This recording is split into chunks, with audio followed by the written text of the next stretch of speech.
ভূত কি আদৌ আছে তোমার ধারে কাছে?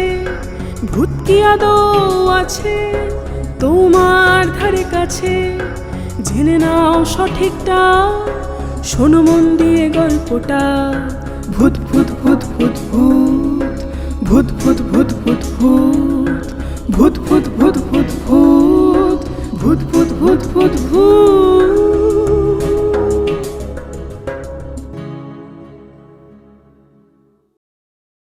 নমস্কার, আমি সুপর্ণ দত্ত। ভূত ভুতুড়ে দা ইউনিক আড্ডায় আপনাদের সবাইকে স্বাগত জানাই। আর আজকে এই বিশেষ পর্বে আমি আপনাদেরকে কয়েকটি কথা প্রথমে বলি। সেটা হচ্ছে আমার জীবনে নানা রকম ঘাত প্রতিঘাত এসছে। বহুদিন পর আমি আবার কিছু নতুন ভাবনা নিয়ে ফিরে এসেছি এই অনুষ্ঠানের মাধ্যমে। দেখুন, জীবন যুদ্ধের লড়াই কিন্তু আমারও যেমন আছে, আপনারও আছে। আমরা প্রত্যেকেই সেই লড়াইয়ে কিন্তু সামিল হয়ে লড়াই করে চলেছি।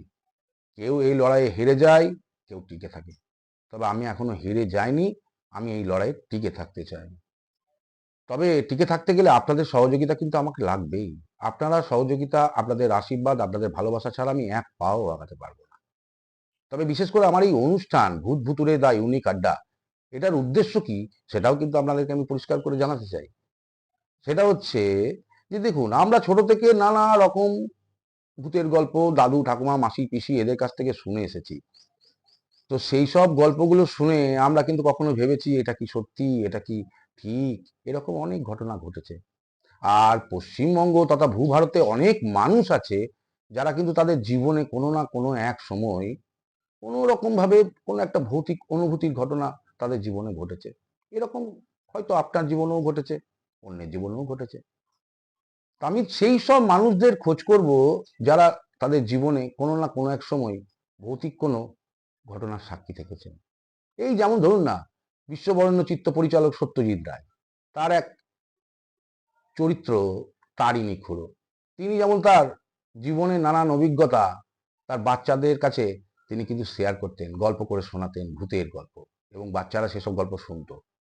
এখন দেখুন তারিণী খুড়োও নেই, আর সেসব গল্প যেন কোথাও হারিয়ে যাচ্ছে।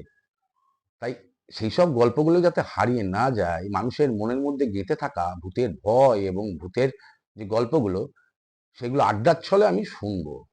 তো আপনাদের শুভেচ্ছা, আপনাদের ভালোবাসা আমার একান্ত প্রয়োজন। এই যেমন ধরুন না, বীরভূমের এক সন্তান, এক রাজনীতিবিদ, তিনি আমার এই অনুষ্ঠানের শুভকামনা চেয়ে কি জানিয়েছেন, আসুন না প্রথমে একটু সেটা শুনে নিই। তোমার এই চ্যানেলকেও আমি ধন্যবাদ জানাই। ভালো কাজ করো, ভালো পরিবেশ দাও, ভালো গল্প শোনাও, আরো বৃদ্ধি পাও। নমস্কার। হ্যাঁ, আপনারা ঠিকই দেখলেন। আমাদের সকলের প্রিয় কেষ্টদা অনুব্রত মণ্ডল, তিনি কিন্তু তার জীবনের ভৌতিক ঘটনার কথাও আমাকে জানিয়েছেন, এবং আমি সেটা নিজের কানে শুনেছি এবং এরপর আপনাদের শোনাবো আগামী পর্বে। আপনারা একটু নজর রাখুন, দেখতে থাকুন ভূত ভুতুড়ে দা ইউনিক আড্ডা। জানতে পারবেন যে কেষ্টদা ভূতে ভয় পায় কিনা। তবে আরেকজন বীরভূমের কৃতি সন্তান আছেন লালমাটির দেশের। তিনি একধারে যেমন লেখক, কবি, সাহিত্যিক এবং রঙ্গরসিক তথা অভিনেতাও। তো তিনি হচ্ছেন অতনু বর্মন, আমার প্রিয় দাদা। তো তিনিও কিন্তু আমার এই অনুষ্ঠানের উদ্দেশ্য জানতে পেরেছেন এবং জেনে তিনি আমাকে একটা শুভেচ্ছা বার্তা দিয়েছেন। আসুন না, তার শুভেচ্ছা বার্তা কি আছে একটু শুনে নেওয়া যাক। আমি অতনু বর্মন বলছি। ভূত ভুতুরে বলে একটি ইউটিউব চ্যানেল আসতে চলেছে। আমাদের জীবনে যে অতীন্দ্রিয় ঘটনাগুলো ঘটে, যার কোনো ব্যাখ্যা আমরা খুঁজে পাই না, ফিজিক্সের পরেও যেটা একটা মেটাফিজিক্স বলে যে ব্যাপারটা আছে, এইগুলোর অভিজ্ঞতা অল্প বিস্তর সকলের মধ্যেই থাকে এবং এই নিয়ে প্রচুর কাজ হয়েছে। আপনারা সকলেই জানেন যে অনেক বিশ্ববন্দিত মানুষ এই নিয়ে কাজ করেছেন। আমাদের দেশেও সেখানে আচার্য সুকুমার সেন থেকে শুরু করে সত্যজিৎ রায় পর্যন্ত তারা এই বিষয়গুলো নিয়ে যথেষ্ট কাজ করেছেন। সত্যজিৎ রায়ের লেখালেখির মধ্যেও সেগুলো আছে। তো এই সব নিয়ে আসতে চলেছে ভূত ভুতুরে ইউটিউব চ্যানেল, এবং সেখানে বহু বিদগ্ধ জন তাঁদের জীবনের এই সমস্ত অত্যাশ্চর্য ঘটনাগুলো নিয়ে তারা আলোচনা করবেন, শেয়ার করবেন আপনাদের সঙ্গে। চ্যানেলটাকে সাবস্ক্রাইব করুন, এবং আমিও অবশ্যই আসবো এরকম একটি আমার স্মৃতি নিয়ে। ধন্যবাদ। আপনারা এতক্ষণ কিন্তু দেখলেন, অতনুদার কথাতে কিন্তু আপনাদের অনেকটা পরিষ্কার হয়ে গেল আমি কি করতে চলেছি এই অনুষ্ঠানের মাধ্যমে। তবে এটাও কিন্তু আপনাদেরকে জানিয়ে রাখি, এই অনুষ্ঠানে কিন্তু আমি কিন্তু সমাজের একদম নিচুতলার মানুষ থেকে সমাজের উপরতলার মানুষ অবধি আমি কিন্তু সকলের কাছেই পৌঁছাতে চাই, এবং সকলের মনের মধ্যে গেঁথে থাকা ভূতের ভয়ের যে গল্প, তাদের জীবনে ঘটে যাওয়া কোনো না কোনো এক সময়ের গল্প, সেটা কিন্তু আমি নিজেও শুনতে চাই খুব উৎসাহ নিয়ে, এবং আপনাদেরকেও শোনাতে চাই। তো আপনারা যারা আমার এই অনুষ্ঠান দেখবেন তারা দয়া করে সাবস্ক্রাইব করবেন, এবং অন্যরা যারা এখনো সাবস্ক্রাইব করেননি তাদেরকে করতে বলবেন। তবে বিশেষ করে অনুষ্ঠানগুলো কেমন লাগছে এবং আগামী দিনে আরো কিভাবে আমার পরিবেশন করা উচিত সেটাও আপনারা দয়া করে কমেন্ট বক্সে আমাকে একটু লিখে জানাবেন। তবে আরেকটি কথা আমার এখানে না বললেই নয়, আমার বীরভূমের কিন্তু আরেক দাদা আছে।